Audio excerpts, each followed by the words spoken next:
Hey everyone, welcome to the Checker Chat. I'm Justin, Blake. and we are here after Bristol this week. Wow, Bristol was something. Bristol was something. Um, yeah, congrats to the Silver Spoon himself. Um, Spoiler alert. I mean, I assume if you're listening to this, you probably watched the race. Um, Ty Gibbs, after 150 starts and arguably the best equipment in NASCAR, finally won a race. Yeah. Yippee. We're so excited. Yeah, no, I mean, honestly, we'll talk about it more and when we get into it, but it was luck, in my opinion. 100%. Yeah. Um, but anyways, uh, news this week that we've got. Alex Bowman was granted a waiver for him missing races, a playoff waiver. This is not a surprise. No. Not at all. And it also is just kind of like, good luck. Yeah, no, Like, for sure. I mean, honestly, if he was able to get up into the top 16 of points, like, he deserves it. Yeah. He deserves to be in. No, I agree. Because that would be insane. Yeah, at this point, I mean, it's not going to happen. Yeah. I think if he got in the top 20, that would be, like, wildly impressive. Yeah. But I mean, who knows? We've seen people come back from injuries, which, I mean, granted, if you want to call it an injury, sickness, whatever, and they come back and they absolutely light the world on fire, like Zillich did last year. Yeah. But I don't know. I mean, it didn't look like that this week, but also he did get taken out in a wreck that wasn't really his fault. Yeah, and Hendrick as a whole sucked. Yes. Other than Mr. Bristol. Yeah, Mr. Bristol himself, Kyle Larson. And even he complained about the car the whole day, so as a whole, Hendrick sucked. Yeah. He just was, obviously, because he's Larson at Bristol, able to get a lot more out of it. Yeah, definitely. Next thing is rumored NASCAR is considering a mandatory 4-tire pit stop on super speedways. I didn't read too much into this, but are they saying every pit stop? It has to be 4 tires. Yeah. That helps nothing. No. That will help nothing. No. That is stupid. They'll do everything but fix the car. They'll do everything, but take the stage brakes out on tracks that it so obviously hurts. Yeah. And then last week we talked about this being rumored. It was officially announced. And it's about what I guessed that it would be. Yeah, just about spot on. Dega stages would be 98 laps, 45 and 45. This is to combat the fuel saving, which it won't do. No. But yeah, I mean, at least it shows willingness to try something new. I think in the last 2 stages, because they're going to end up being like 40-lap stages after you run off a stage break. Yeah. I'm assuming nobody's going to save fuel, but who really knows? I mean, yeah, because if it's like, if going 110% that whole stage puts you super close, somebody's going to save fuel. Yeah. Why not? Nobody else is. Save fuel, and if people start running out of gas, go hard at the end. Like, yeah. It'll be interesting, but I mean, stage 1, like, I'm going to be there. And I say this as somebody that loves Talladega and super speedway racing. Stage 1, you might as well take a nap. Yeah. Like, nothing is going to happen in the first 98 laps. Yeah. The first 98 laps is going to be the fastest parade lap 4 wide. Mm-hmm. Like, yeah, they have to make green flag stops, and there's going to be some strategy in that. But yeah, what does that gain you at the end? Yeah. Very true. Everybody's gonna, like, if you're gonna split that 98 in half, you're gonna have half of a stage that the pack is all gonna group back up. Like, it's good, I guess they're trying something, but really, you might as well. I don't know. I'm on the fence because, like, it could work, maybe, and Yeah. they look good. But that I mean, I guess like good on them. They're trying something. But the thing I'm the most excited for is them bringing back like the true testing at Daytona Yes. next year, so we can try stuff. We can fix stuff. We can like Yeah. I don't know. I mean, I personally think the easiest fix for road courses and super speedways is eliminate the stage break. Yeah. There I are no agree. guaranteed cautions and stops anymore. Eliminate those and then let the strategy go crazy. Yeah. That is going to produce you the best racing. Yeah. No, I 100% agree with you. And then once you see that that works, take stage breaks out of every other race for the whole entire year. Pay Yeah. points out. That is fine. If that's what you want to do, go for it. Like, I'm not totally against that. I've grown to live with and appreciate that. But just stop throwing the caution. Stop the brakes. Yeah. They're at this point, I feel like they hurt more than they help. Yeah. 100%. 100%. But I think that wraps up all of our news for this week. Do you see what Denny said on his podcast talking about Kyle Busch? Yeah. Yeah. How do you feel about that? Well, okay, so I guess for everybody listening, if you didn't hear that, Denny was talking about Kyle Busch and basically just said, I don't think he knows how to get the speed out of the next gen car on a consistent basis. I think that if he wasn't at RCR, I think he would do better. I'm not saying he would be, you know,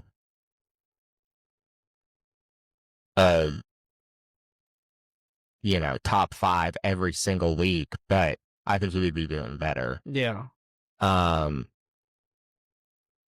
don't know if it's necessarily the car or if it's the team. I mean, obviously something's not working at RCR. No. Like not at all. It's painful to watch. Sorry, y'all. Yeah. I mean, he's back there in the battle of the mid with Riley Herbst. Yes. Taking each other out. Yeah. I mean, I genuinely, I think that part of it is that he does not know how to get the speed out of that car every week, because like there was a bit of like a downslope in his 1 year of JGR next gen compared to Gen 6, but also RCR. I'll piss people off with this. RCR is a trash organization when it comes to the Cup Series in the next gen era. yeah. So like he's also, I mean, it's just he's got two negatives going against him, and he's old. Yeah. Like, and Yeah. he's not like Denny, where for some odd reason Denny's like in the prime of his career right now. Yeah. And see, the thing is, like, I think it was also on Denny's podcast, like, where is he gonna go? Nowhere. He's stuck. Yeah. Because it was so Door Bumper Clear talked about it, and they said at this point right now, why would you replace Daniel Suarez with Kyle Busch? Yes. Look, I mean, honestly, if you're Spire, are you re-signing Daniel to at least one more year, or are you just gambling on that Kyle Busch can go back to being Kyle Busch and put him in a Spire car? I'm keeping Suarez. Yeah. Suarez is running circles around Trackhouse. Yeah. Yeah. They're big enough. Like, at this point, the 7 car has been cursed as long as we can remember it. It definitely in the next gen era. Yeah. Like, you have somebody that is able to extract speed from the 7 car. Do not touch it. Yeah. Leave that alone. Yeah. Like, he is arguably doing better with Spire than he was at Trackhouse. Oh, 100%. Yes. More consistently doing better. He is arguably the best Spire driver this year. Yeah. I mean, Hocevar is, to me, the better driver. Yes, I agree. At least agree. on just pure talent, but Suarez has the experience, and Suarez is more consistent. And then Michael McDowell. This is the thing. Now, if you pitch the question of, would you let Michael McDowell go to get Kyle Busch in the door. Yeah, why not? Yeah. I mean, what's the worst thing that's going to happen? You're going to get a Michael McDowell performing season out of Kyle Busch. That's a step up from what Kyle's been doing. Yeah. Not a huge step up, but it is a step up. Yeah. It is a little bit. But getting rid of Suarez, no. Yeah. Yeah. No, I think the question of get rid of Suarez for him now is not that. It's if it comes to Spire, it's get rid of McDowell for him. For hopes of rolling the dice. You have an absolute legend in a car. I mean, you're going to sell merch. Yes. Like, you can make money off of having Kyle there. Yeah. 100%. And then the last thing I saw while this as the last like little social media tidbit. So Jimmy Johnson like made his Instagram post after Bristol, and one of the pictures is him walking up and down pit road with Harrison Burton. Yeah. Well, do you think everybody's reading too far into it? That means that he's being considered for the second call? I think that everybody's reading too far into it because let's be real. If you're looking at Harrison Burton versus Corey Haim, I don't think Corey Haim, because of his 23-11 contract, can be considered. I also feel like Corey Haim would even say no to go to Vegas. this is true. That is true. I don't know. It's the Dex money at the end of the day. Yeah. If that's the case. And I'm not saying that Harrison Burton is a bad race car driver. Yeah. He's not. But I also feel like that's kind of fast for like, oh, let's throw him back down in the lower series and give him some time. And then after 1 year with one team, right? And then this is his, because this is his first year in the 24 car. Like, after 2 mid-tier seasons, like learning a new organization, we're just, I don't know, it feels rushed. Yeah. No, I agree. But again, when we have these conversations, where the hell is the third charter coming from? Yes. Where are we finding charters? Who's downside? Like, Yeah. Like, until somebody is ready to go and they're for sure getting the third charter, everybody's reading too far into it. Yeah. Because I don't remember, they had that weird lawsuit at the same time with, like, if they weren't getting the Rick there. I don't know. I genuinely have no clue. I might sound so dumb right now, and they might legitimately have a third charter. Not that I'm aware of, at least. But I mean, still, if you can poach Jesse Law from Chevy, ultimately you're going, like, Cup teams are going to have to start stealing from Chevy. Yeah. Because Chevy is 90% of the auto parts. Yes. Because there's like what? There's like 2 Fords, 6 AGRs, 6 Toyotas, because 4 AGR, 2 Sam Hunt. And I think there's like technically 1 full-time Ford car. Maybe 2. Yeah. But like, yeah. Yeah. I mean, that's the thing. They, like you said, they're at a point they're going to have to start poaching from Chevy. Like, bottom line. Because there's not anyone else. Well, and then the other thing, too, is I feel like we finally got to a point where, other than Han, there's nobody that's jumping off the page like, you have to get this person in that car right now. Yeah. So if the only big splash is one new driver coming to the Cup Series and it being Corey Haim, and then you allow everybody else more time in the developmental series to develop, I don't think that hurts anything. And I think that means you're at a good spot because you have a lot of sufficient talent in each series where they can almost stay the same over a 2 to 3 year period. And then everybody can get better. So then when all of the older Cup guys start retiring, you don't have a situation like you have at Zurich this year. But he's just rushed. Yes. Yeah. Yeah. Can we talk about that for a second? Yeah. 100% Zurich was rushed. Like, I know it sounds crazy after him winning over half of the races in Xfinity last year. I still think he was rushed. It showed this first half of the season. Yeah. Yeah. Well, I mean, the thing is, I feel like that was a hard decision because it's like, do we leave him down there and just let him? Absolutely. Yeah. But I think the writing was on the wall when he already had a Trackhouse contract and he was loaned to JRM. Yeah. Like, you knew. And I mean, he'll get it figured out. He'll get it turned around. I think that sooner rather than later, you're going to start seeing improvements out of him. And I think by the end of the year, he'll run okay. I do think that his upside is so big that it might be a slight overreaction to already be like, wow, Zilich is garbage in the Cup Series because, like, at the end of the day, the kid's 19. I mean, yes, very true. And he has such potential that, like, in a year or two, he could be easily, like, dominating and contending for championships and be one of the flagship Chevy drivers. Like, and that wouldn't shock me in any way. So, like, I don't know. I feel like with him, I definitely do think that he was rushed, but I also don't know what else you were supposed to do. Yes. No, because I mean, it's also kind of like similar vein to Heim. I mean, Heim doesn't have, a cup ride. He's just riding a bunch of one-offs in trucks And Cup. and O'Reilly's every once in a while. Yeah. Has he ran any O'Reilly I this don't year? think he ran any this year. I feel It's like all truck and Cup this year.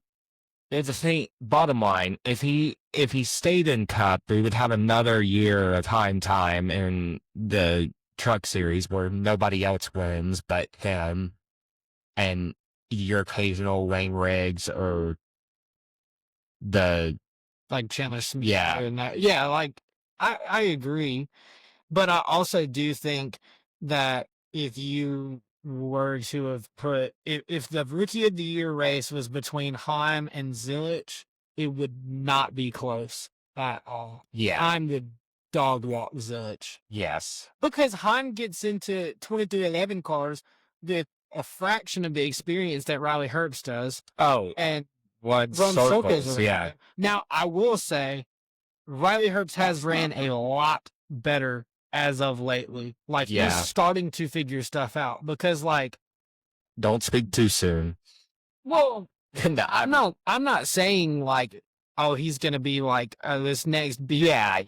But like Darlington, he ran really good till he wrecked. Bristol, he really did not run bad until they fell behind in Yeah. like with losing spots here, losing spots there. Yeah. Cycle. I mean, they qualified in like the top 5. Yeah. So To me, you could draw parallels of like, okay, so you look at Bristol for the Cup side, like Chase Elliott. You look, that would be my Chevy. You'll see. okay. So Chase Elliott would be the Chevy, and then let's say the Ford would be Dragson, and then the Toyota would be Riley Herbst. They all at different points of that race showed like, oh, we do not have that bad of a car. Okay. We can we can make moves, but the second that they got to the tail end of the lead lap, it is game over at Bristol. Yeah. It doesn't matter how good your car is or not, because all of the cars, in all honesty, are so close. The top 10 in qualifying were separated by like a tenth of a second. Yeah. Like, so you get like Chase didn't get lapped until I think it was like 17, 18 cars on the lead lap ish. Yeah. Not a good day, but by no stretch of the imagination is that a horrible day. But then you go a lap down and it's just over. You're not getting the lap back. It's late in the race. Gragson was up there legitimately on speed, 3 wide, passing people, running the top of the track, making it into the top 10. Then he fell to the back of the lead lap and you never heard from him again. Yeah. Like, so yeah, I see Bristol what you're is the saying. track where it probably sounds dumb that I say that about Riley Herbst following Bristol. Mm-hmm. But if you look at qualifying and if he could just clean up race day, I genuinely think that he would be a top 20 threat every week and could start to the top 15, and some weeks he might even get a top 10. As crazy as that sounds. Yeah. No, I mean, I get what you're saying. And some of that is a 23-11 thing because they are so dominant this year. Yeah.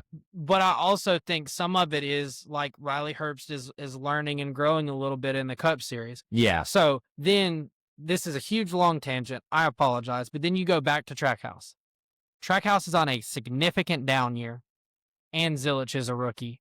Yeah. How much of this is Zilich being a rookie, and how much of this is Trackhouse's car not being what it normally is? Well, okay. So Trackhouse is definitely on a down year.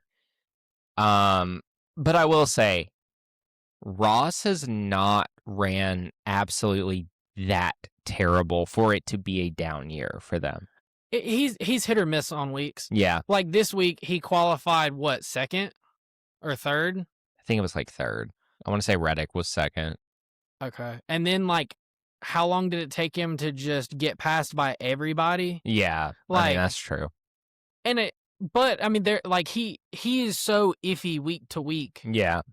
SVG has not been running bad, though. No. Like, I mean, he started out a lot better than he's running right now. Yeah. Like, for a second, I was like, oh, here we go. Like, he figured ovals out. yes. Like, No, because there was like multiple weeks that I was just like, oh shit, yeah. we're all screwed. Yeah. Yeah. I don't know. Because we rambled on so long, we'll abbreviate all of the highlights. I was about to say, yeah, Actually, because you know what? Screw it. Let's just do something completely new this week. okay. Just on the spot. No lap by lap. Let's just say stage winners, who won the race, and then as we're doing that, like if I read that, you read through, and then we pick out talking points. Like we'll just that works for me. Yeah, because just hit the this highlights. This week is a fucking lot. Like yeah. Well, and the thing is too, like I even shortened mine where it was like, oh, so and so passed somebody for this, and then somebody like, so yeah. essentially, the truck race. Honeycutt and Christian Eckes were 1-2 to start the race. They were your front row. It did not take Eckes long to get the lead. Lap 4, he took the lead, and honestly, he dominated for a lot of the race. You had a couple issues, like Andres Perez spun on lap 16. Chase Briscoe, who was making his first start in what, like, how many years was it? I think it was like since like 2018. Yeah. Something crazy. He didn't look bad, but he also didn't look great. So let's see. How long was this first stage? Yeah, I know. I'm looking for it. I'm like, but who won the first stage? Because I didn't watch this live. Oh, here we go. Okay, so Eckes now won, I remember who won. Eckes won stage 1, followed by Riggs, Honeycutt, Rhodes, and Garcia.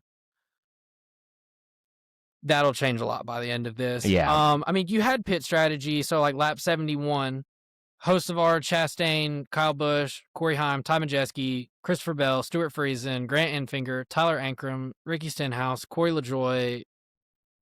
A lot of people. Everybody else after that, honestly, doesn't really matter. They pit. Suarez was in this race? Yeah. I did not even realize he wasn't that. a factor. Yeah. But so they pitted to get on a different strategy. It kind of worked for a while, and then it kind of didn't.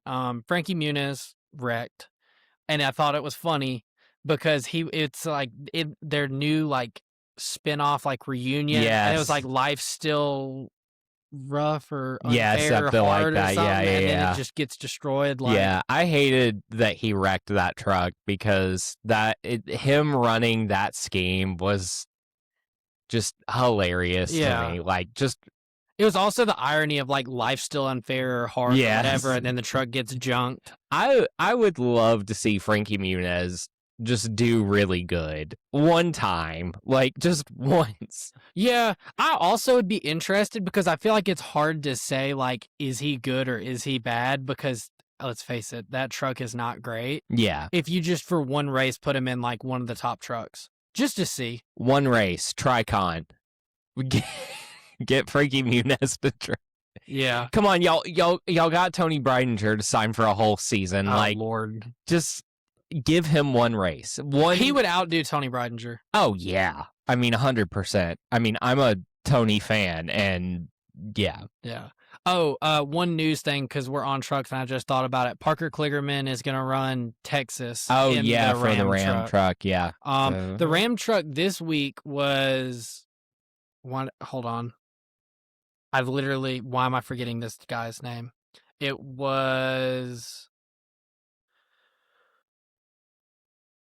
why did I just forget his name? Carson Brown, I believe, or I feel like I saw that. It was Carson. I think that's who it was.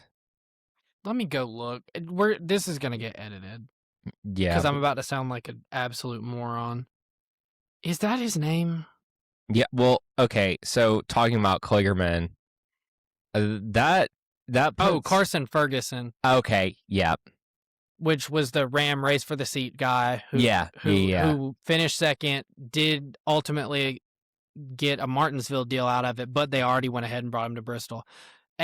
What a hell of a race to get thrown in your first truck experience ever at Bristol. Yeah. It really didn't do bad, all things considered. Yeah.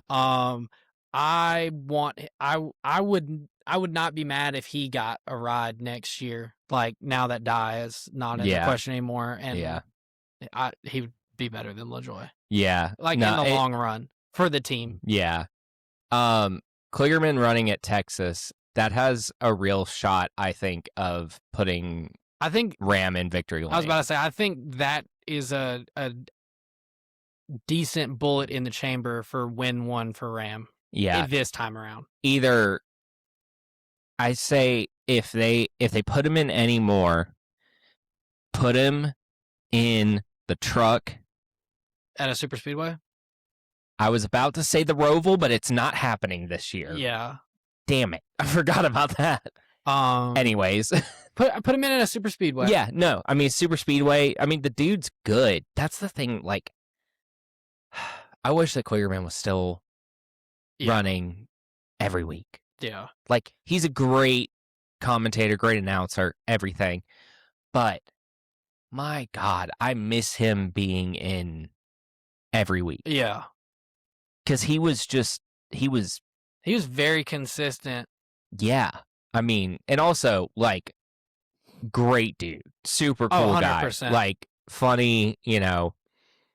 I mean, we've met him and hung out with his team and stuff. Yeah. So, like, super cool guy. Shout out Money Lap. That's his podcast. Yeah. Really good podcast. If you enjoy us, you might enjoy them. And they also talk about more than just NASCAR. Yeah. I think another strong bullet in the chamber for Ram is once they get their sim up and running and they can work on setups, Butterbean at a short track. Yeah. Yeah. I agree. Like Butterbean at Martinsville. Mm-hmm. Yeah, because when they're supposed to have sim in like the early summer? Yeah. I feel like... I think it was June. Was it June or was it May? It was one of the two. Yeah. Early summer. I think definitely the back half of this season. You'll see a big climb. I mean, do I think that Corey LaJoie is going to go out there and win a race? No, I don't think so. But then also I could see him just falling ass backwards into a super speedway win or something. But yeah, I mean, like you said, Butterbean at a short track. Mini at a short track with a good setup would. Yeah. Yeah. Which, I mean, I know so far, like, it looks like Mini's horrible, but he has no clue what setup the truck needs. I don't even know if the team really does, honestly, like, because it's all brand new. None of these people have worked together. Like, they're learning each other. They're learning Ram. Like, it's just so much all at once that, like, if they play... shoot, even Justin Haley at a super speedway. Yeah. I could see that also. I mean... They could get wins. Like, they have a solid enough lineup with good people at different disciplines. Yeah. I think once they start figuring setups out, when they go back to a track for the second time, I'm very interested to compare the results for the whole team for the first time they were there. And, you know, if there's a race that's decided by podcasting, Corey LaJoy will win that one out of the whole truck field. Yeah. Watch that one race would be Denny would run a truck, something like that. Dale comes back and runs a truck. Oh my God. That'd be Yeah. nuts. Anyways, stage 2. So, really, Frankie Muniz's wreck was the only thing in stage 2 that happened. And we kind of talked about that with the Malcolm in the middle. Oh, so there was another pit strategy where towards the end, halfway to the end of the stage, whatever you want to call it, Ben Rhodes, Justin Haley, Kyle Busch, and Corey LaJoy stay out. So they get to the front in hopes of cashing in for a stage win. Ben Rhodes does win stage 2, followed by Busch, Haley, Heim, and Bell. And then I'm trying to find the exact lap here, but Busch looked like he had a legitimate shot to win the race for a while until, while saving fuel, he's shutting the truck on and off. Oh, it was 175. He couldn't get the truck refired and fell from first back to 10th. Into his day. Sayonara. So long. Heim and Eckes were, well, let me rephrase that. Heim was very aggressive towards Eckes. Yes. They don't like super duper like each other, I think, from the history of them running trucks. But I mean, I get it to an extent. Like, okay, you're faster, give him the bumper. Like, nothing was super egregious. Like, it was just bump and runs. Yeah. Then the last one, he just kind of ran him up a little harder, I feel like, than the others. And I'm kind of surprised we haven't heard anything yet on it, because on Eckes' radio, his spotter or his crew chief or somebody was like, get back up there and dump his ass. And then what happens? Heim gets hooked going down the front straightaway. Yeah. But I will say how mature and composed of Heim to be like, he didn't do that on purpose. Like literally, you had a shot at $500,000 with the triple truck challenge. You probably, like, it was between y'all two who was going to win at that point. It's not that long removed. You're in the care center. He's still, for all you know, out there. And you're like, he didn't mean to do it. He just misjudged it. Like, good on him. Yeah. But it was borderline on I kind of lean towards, I think he made a judgment error trying to get back down, but also he was going to ship him off in that corner anyway. Yeah. I don't think overall it was an accident, but I am kind of surprised we haven't heard any kind of anything about it. Yeah. No, I agree. That took out Heim, Honeycutt, Riggs, and then ultimately it damaged Eckes too. Yeah. Kind of all your front runners normally. Yeah. They red flagged it for cleanup. Let's see. Then Bell, just out of damn nowhere, like, is up front. Yeah. And you're like, oh, okay. Bell at Bristol. Well, he won. Mm-hmm. I feel like that's kind of the theme of the weekend now that I'm looking at it. Who won didn't, like, come on until the end. Yeah. Like 100%. One or two people dominated the whole race, and then the winner just came on at the end. Mm-hmm. There wasn't anything else crazy. LaJoy's suspension, like, just straight up broke on the truck in the turn. Yeah. That was kind of it for the truck race, honestly. Yeah. So you had Bell as your winner, Chandler Smith. And remember last week I did say, part of me wants to say front row, whether it be Riggs or Smith, because Bristol's where they show up. They showed up. Gio with a quiet third place. Ross Chastain, I did not even realize till right now, finished fourth. Yeah, me either. Eckes was still able to bring it home fifth. Jake Garcia in sixth. Dawson Sutton in seventh in the ugliest truck I've ever seen in my whole entire life. That ugly-ass Tennessee orange University of Tennessee truck. Fight me. I know that is going to trigger somebody. It has to. Kyle Busch still finished 8th, Carson Hocevar 9th, and then Butterbean in 10th. Never fails. If Kyle Busch and Carson Hocevar are in a truck race together, they always finish back-to-back. Yeah. Like, always happens. If you really want to read between the lines, your 3 Spire drivers in the truck series this weekend were Kyle Busch, Carson Hocevar, and Daniel Suarez. So is McDowell getting fired? Ooh. Ooh, feed into the conspiracy. Now watch us say that being all joking, and then later in the year he actually gets fired. And we're like, fell ass backwards into that one. Yeah. Like Ty Gibbs' first win. Yeah. Literally. Oh my God. All right, O'Reilly series. Yeah.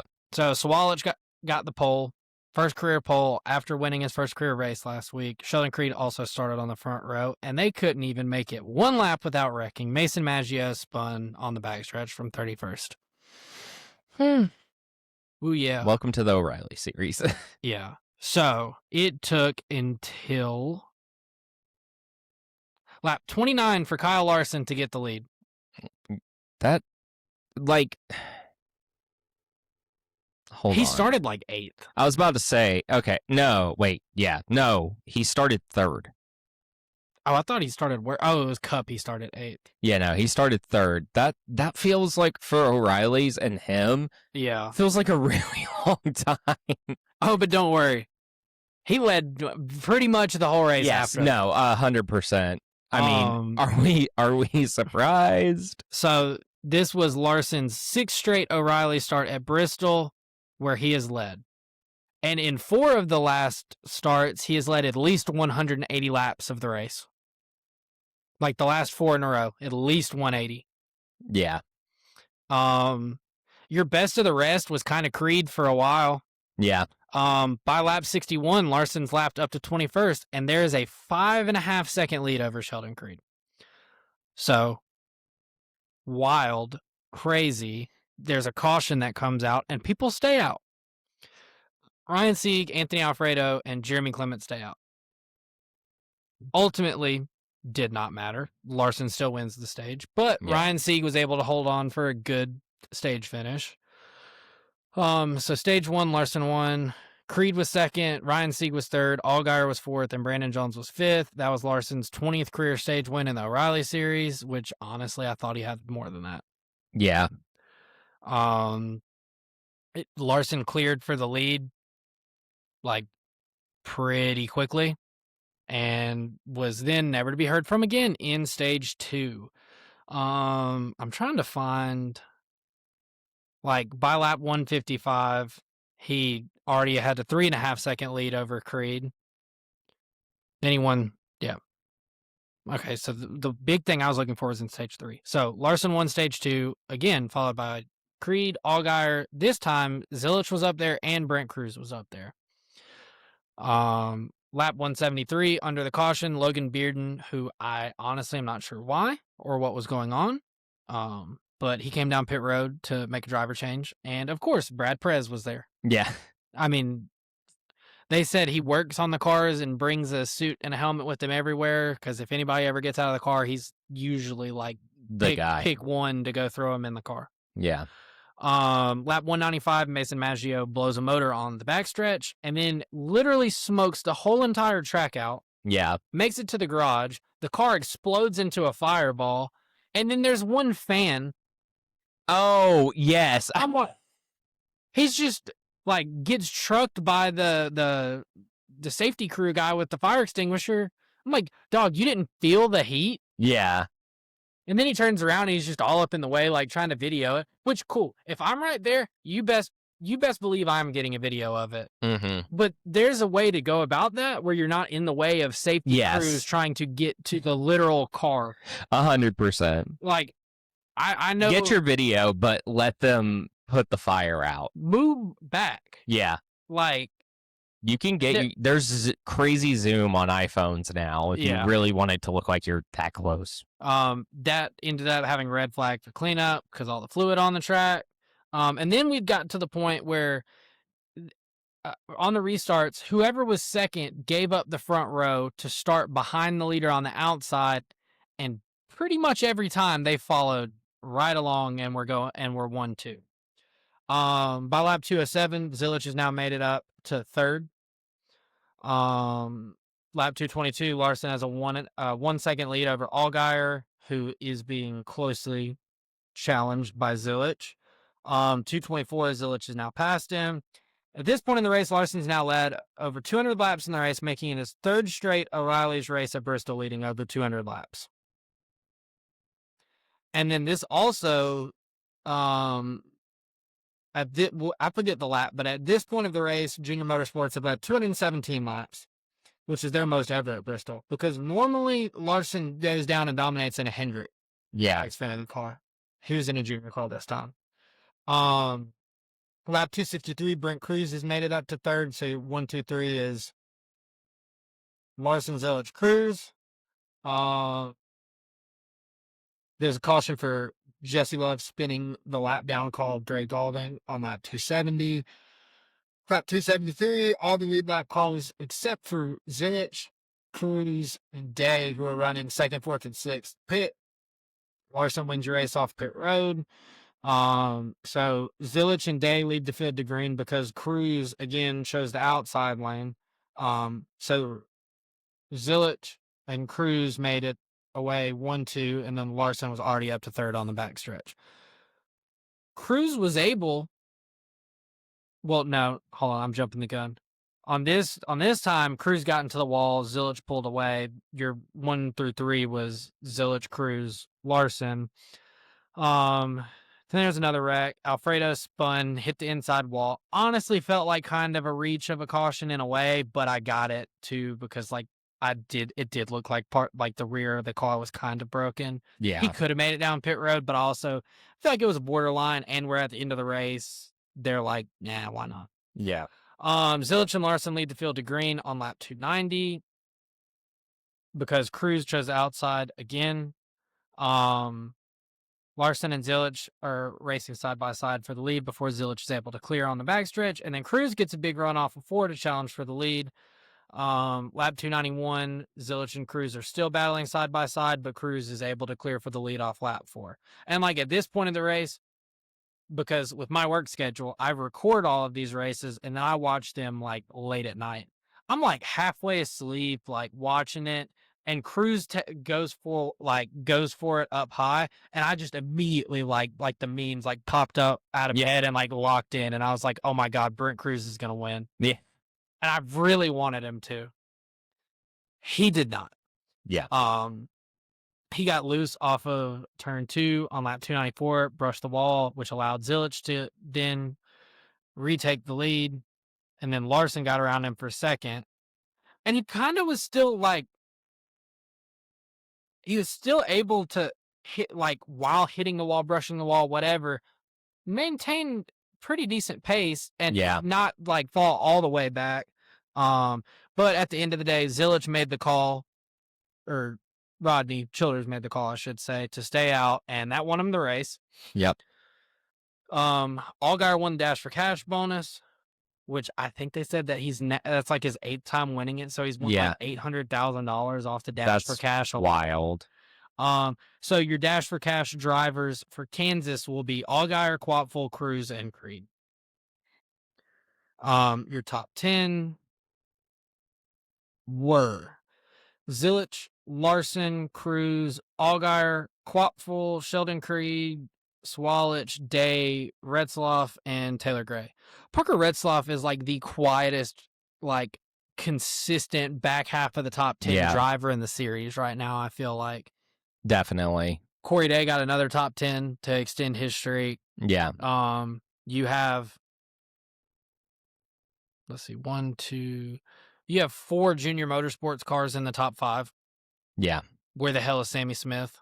Yeah. Great question. Should we call Mike? Yeah, we should call my dad. The only Sammy Smith fan I know. Oh, is that because I said that? Did I say that at a race one time? Yeah, because he had he wore a Sammy Smith shirt to it was to the Xfinity race. Yeah. Yeah. Okay. Oh my gosh. Yeah. My poor dad. Anyways, rough weekend for to be a Sammy Smith and a Byron fan.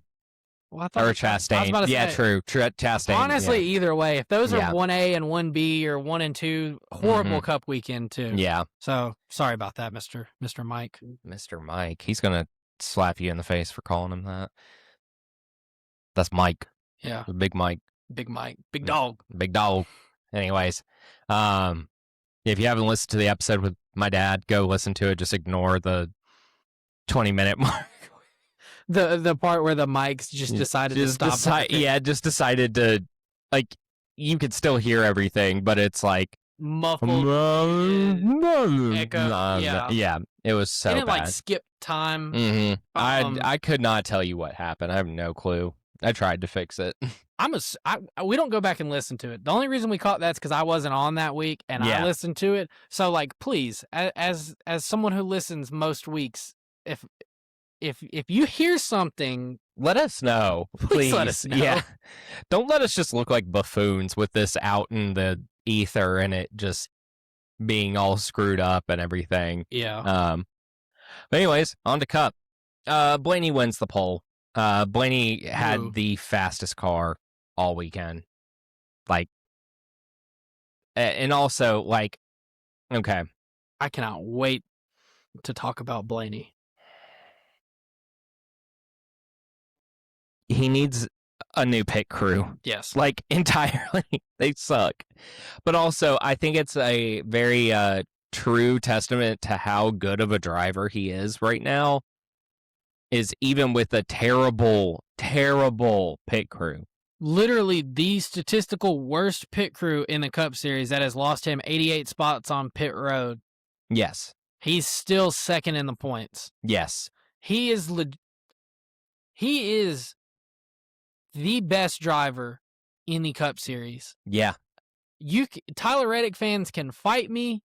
Yeah, Reddick has more wins, but Blaney this whole year is the best driver in the series. Mm-hmm. Well, Reddick won. Yes, I get that. That is fine. I understand. Reddick did have a bounce back race at Darlington where stuff went wrong.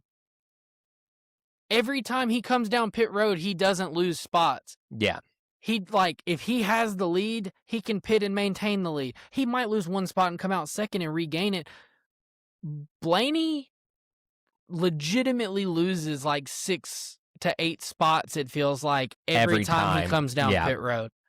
Yeah. And as Bristol went on, he cut how many laps down it took him to get back where he was. Yes. Like, I was so upset that he did not end up winning that race. Yeah. No, I really thought he was going to be able to. He had the best car. His car was way better than Larson's. Yes. 1,000%, yes. And Larson dominated. Yeah, and then Larson in his post-race thanked Blaney's pit crew for being so bad.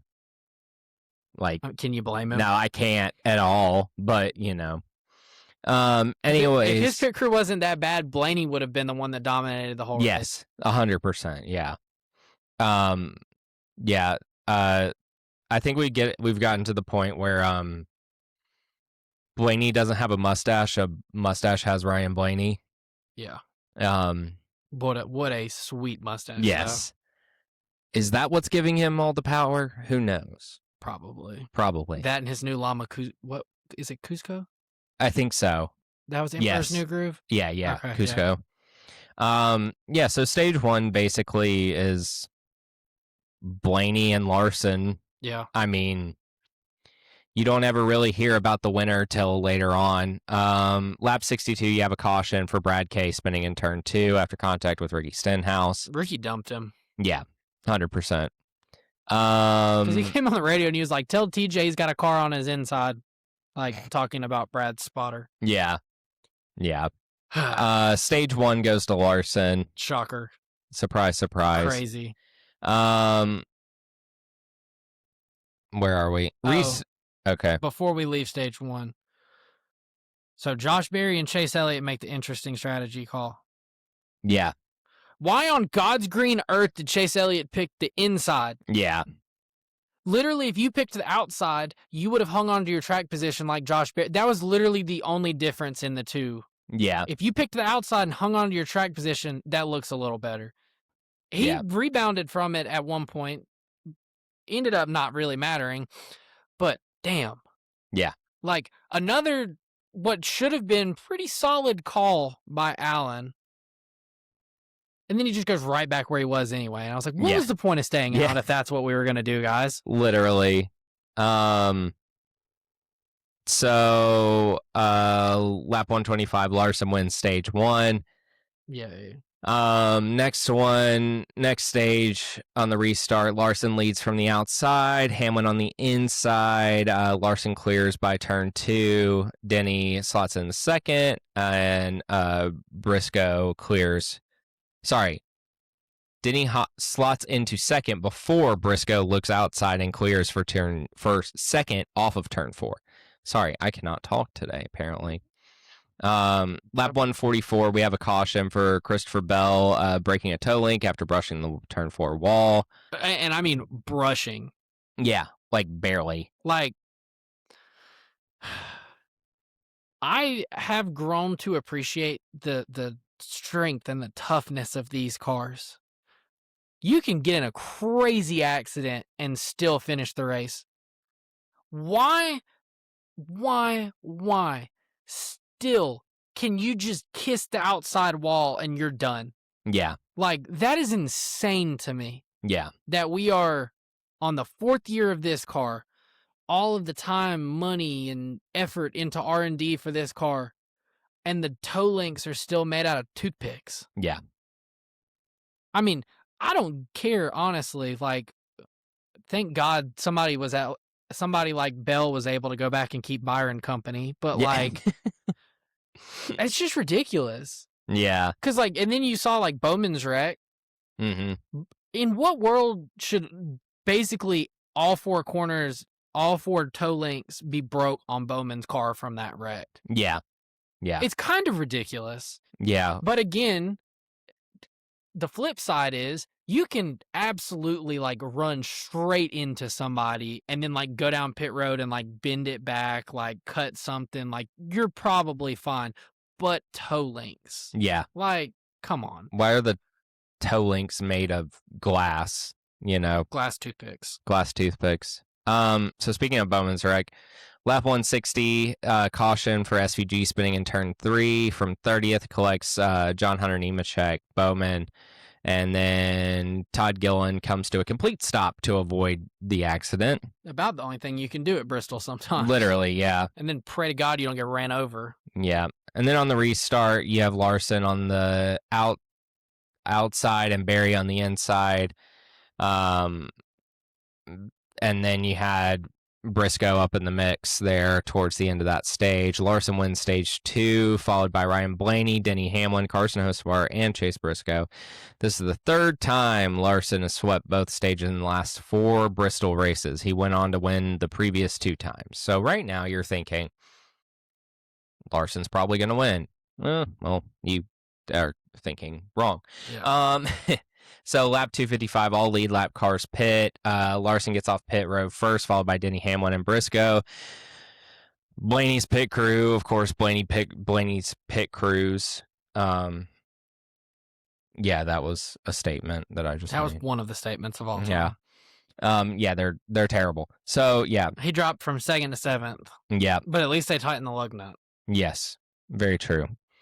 So the restart happens with Larson and Briscoe. After Denny chooses to restart behind Larson, Larson clears for the lead by turn 1. Denny Hamlin passes Briscoe for second as Briscoe struggles a little bit. Denny was very random in this race. It felt like each tire for each run was so temperamental on his car, because one run you're like, oh wow, okay, cool, so we have a 3rd car in the mix now, and then the next run you're like, Jesus Christ, what happened to Denny Hamlin? And then the next run it's like, oh, here he is again, and then the next run you're like, oh, where did he go? He's in 10th, like he's getting passed by Hocevar, like. Yeah. So lap 313, you have Kyle Busch getting tapped by Riley Herbst and spins on the front stretch. Eric Jones, McDowell, and Bell all also get collected. I don't think I've ever seen an in-car of Eric Jones that pissed in my whole entire life. Yeah. I mean, he was punching the dash, the steering wheel, like everything. I mean, which rightfully so. Yeah. You're literally just minding your business and then just wreck right in your lap. Nothing you can do about it. Lap 321 restart. Kyle Larson leads from the outside. Denny Hamlin on the inside as Ty Gibbs chooses to restart behind Kyle Larson. And here's where you first hear Ty Gibbs' name. Which, as much as we are Ty Gibbs haters, to give him credit, was pretty much in the top 10 all day. Yes. Bristol is one of his stronger tracks. Mm-hmm. Very true. I have to earn us at least a little bit of credibility back. Yeah, just a little bit. But at the end of the day, I still hate Ty Gibbs. Yeah. Lap 3:15, all lead lap cars pit. Why did I put that out of order? Sorry, y'all. From the caution, all lead lap cars pitted. Larson gets off pit road, followed by Ty Gibbs and Denny Hamlin, which leads to lap 3:21. Sorry about that. I put it on there twice. What the heck? Anyways, Denny ends up getting loose and allowing Blaney to get alongside him to pass for second off of turn 4. Ryan Blaney basically just bump and runs Larson in turn 1, gets alongside him and passes for the lead off of turn 4 on lap 3:38. Blaney ends up getting about a 3-second lead over Larson. Then lap 383, we have a caution for Zilich shooting up the track. Got loose, went up, hit the wall. But, again, that right there tells you how good of a car Blaney had. Mm-hmm. That the best car of the day that no one could seem to touch, it took Blaney 20 laps to put a 3-second gap on. Yes. When it came to lap down cars, if Blaney was second, he was going to pass all the lap cars and first place easy. If he was in the lead, he was only going to stretch the lead because he was the only car that could run the top or the bottom and be fast at both. Yeah. He could pick one in turns 1 and 2 and the other in 3 and 4. Larson had to be one or the other. Gibbs, one or the other. But it is a shame he did not win. Yeah. Agreed. So basically the last few laps of this race, you have Blaney, Larson, and Gibbs are kind of the battle. Lap 477, there's a caution. Chase Elliott spins from 17th in turn 2, and at this point I went, oh no, Blaney's pit crew. Yeah. When I saw him come in. So Blaney and Larson both pit from first and third, and Ty Gibbs stays out. Ty Gibbs on the restart leads from the outside, Briscoe on the inside.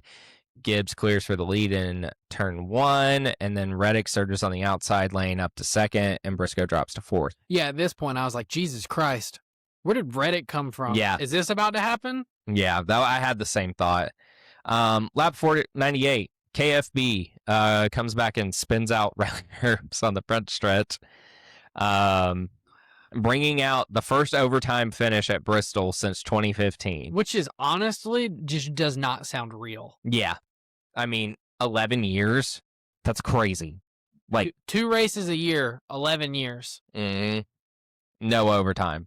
That's insane. Yeah.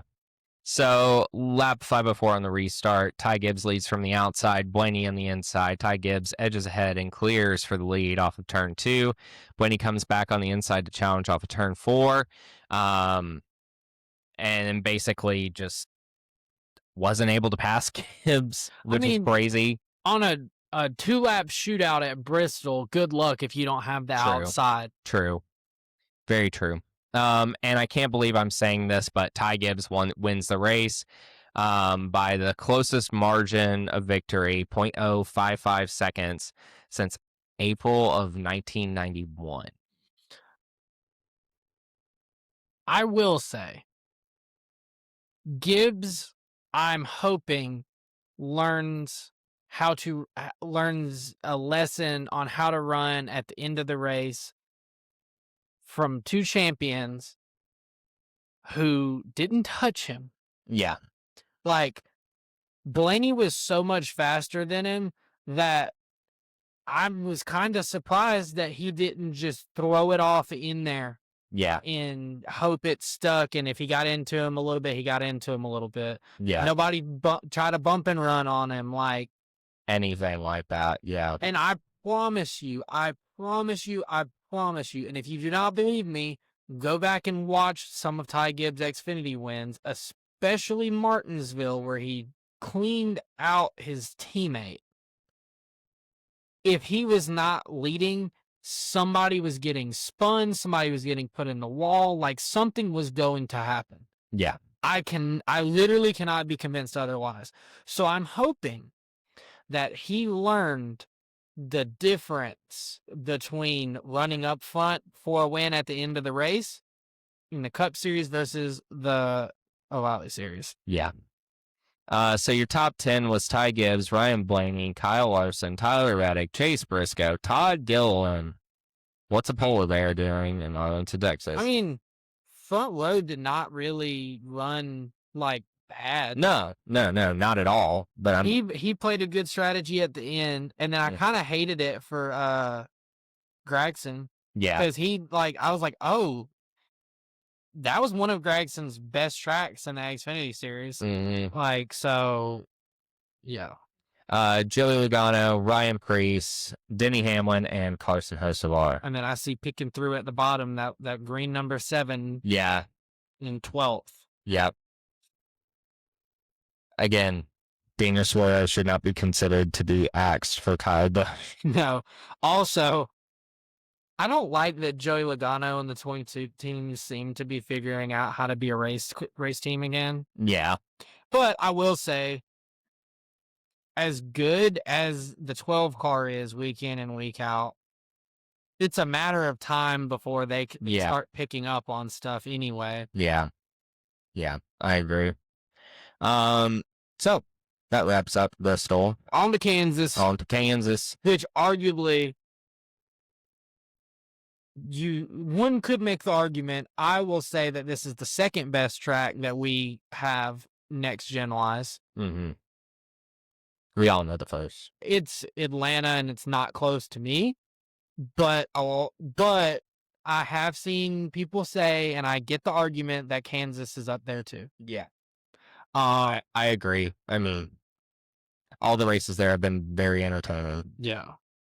You want to hit them with that past next gen winners? Yeah. So, 2022, Kurt Busch, that was the final win of his career. And then in the fall, that was the spring. And then in the fall, Bubba Wallace, both in the 45 car. Yep. 2023, Denny Hamlin in the spring and Tyler Reddick in the fall. So literally, years 1 and 2 in the next gen car, 3 out of the 4 were 2311. I mean, technically all 4 were 2311. One of them was just the owner. Yeah. But Toyota domination. Then we flip the page and we go to 2024 and 2025. Spring of 2024, Larson won. The fall, Chastain won. 2025 spring, Larson won. And in the fall, Chase Elliott. So now it's turned into a Chevy-dominated track. Yeah. 3 out of the 4 go on to Hendrick. Yeah. And then that spring 2023, that's the closest finish in NASCAR history. It's the Larson and Buscher. But paint schemes. Paint schemes. We have, once again, a joint favorite for this Shocker. Shocker. You guys know how much food. I was going to say, before we say anything, also just had our favorite paint scheme last week, same driver. Well, yeah, but I was going to say, before we said anything, go ahead, and I guarantee you, if you've looked at the paint scheme preview by now and you know us, you know what our favorite is. Yeah. That's going to be Ross Chastain with that Busch Apple car. That's the best Busch Apple car that has no been question. Yeah, that car looks clean. It's so good. I liked the predominantly red, pretty much whole car. Leaving the white mountains on the bottom with the red, with the chef's kiss. That is the best. That might be the best Busch scheme. Yeah. In the next gen era also. In the Chastain era. I agree. But put him with your least favorite. Kyle Busch's Nico kit car. Yeah. This car just does not look good. No. God. Can someone just please just put him out of his misery? Yeah, give him a better looking car, please. I don't even care. Give him the ugliest car out there, but at least make it a good car. True. Valid point. My least favorite is Tyler Reddick's Supply House. This car is boring. It just is. I like the colors, but it is boring. Yes. Like, the colors aren't bad, but it's just a boring I car. definitely think this is going to be one of those ones, though, that when we see it on track, it's not going to look anywhere near as bad. Yeah, it very well could. I mean, that seems to happen a decent bit. This was a very solid week for ski Yeah, stuff. no, seriously. Like, not a ton on there that I was like, hey, this is absolutely god-awful, you know? Yeah. But, you know, you gotta have a least favorite, so that is what it is. On to picks. Who do you got for the O'Reilly series? Brent Cruz. Okay. He was so close, Yeah, and then now he's a Dash for Cash driver. He's 19. No, he's 18. I don't know. could see it. He just feels like. You say yours and then let me finish. I chose Corey Day, and I know that's the third week in a row, I think, that I picked him. This is the first week that there's not anyone super duper notable from Cup coming down the line, and I think this is the week that he finally wins. I think that Brent Cruz, Corey Day, and Carson Quapfel, all three, are sooner rather than later going to win a race. Yeah, I think those are your next 3 first-time winners. yeah, I agree. For some reason, it's a gut feeling. I say Brent Cruz.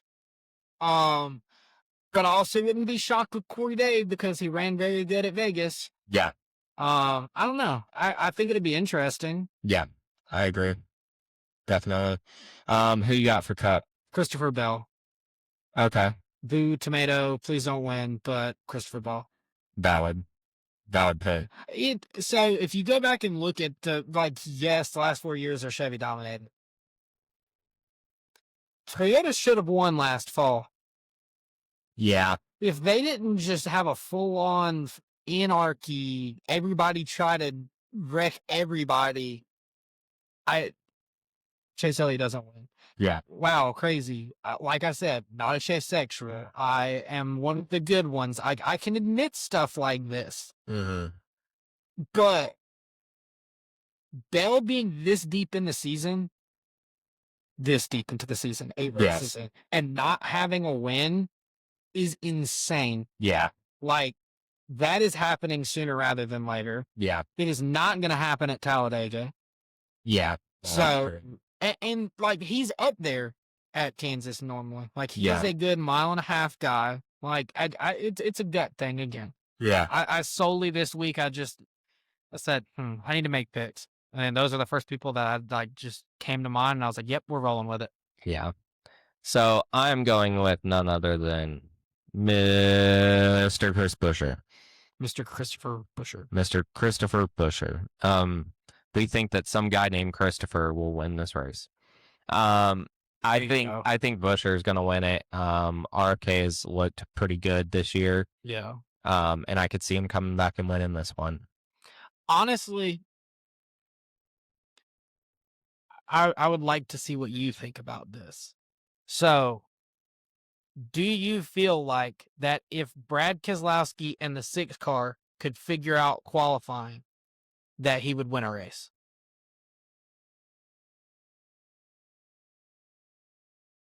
I don't know about win a race, but be in serious contention, yes. I genuinely think that if they could figure Saturdays out and qualify more up front, that he would win a race. My thought process on that is, if you go back and you look at Darlington, he didn't qualify bad. He didn't qualify great. He still was up front. He still was, you see where I'm going with that? Like, but then you look at all these other weeks, like Bristol, didn't qualify good. None of RFK really qualified all that good. And then here they all come at once. Like, if he could just eliminate all of the passes and everything that he has to do, he does not, like, consistently run slow. Yeah. I don't know. I feel like out of the older drivers that everybody's like, oh, these people are washed. I genuinely don't like.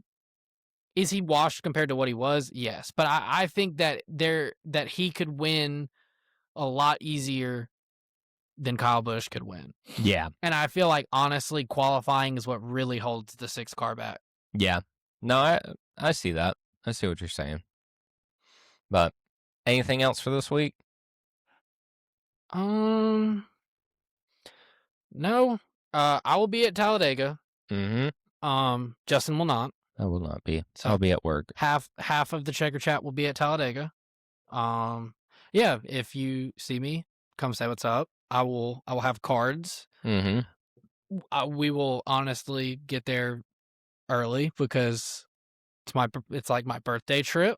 So I'm gonna go hit up the tents outside, and who knows, depending on what the driver lineup is for the autograph sessions, I might go buy 124 and pop in a line. Yeah. So yeah, if you see me, come say what's up. I'll have cards, whatever. Yeah. Like, I'll be at work. Big sad. yeah. We'll take pictures and I'll send them to Justin and rub it in his face that Yeah. I'm hanging out with fans of the Checker Chat Yeah. while he's at work. Womp womp. Anyways, Bill's got to get paid somehow. Yeah. Yeah. Anyways, that is all for this week. This has been the Checker Chat. I'm Justin. I'm Blake. You guys can follow us on Instagram, TikTok, Twitter, YouTube, Spotify, Apple Podcast, Amazon Music, and don't forget about it, Audible. We'll see you guys next week. Bye.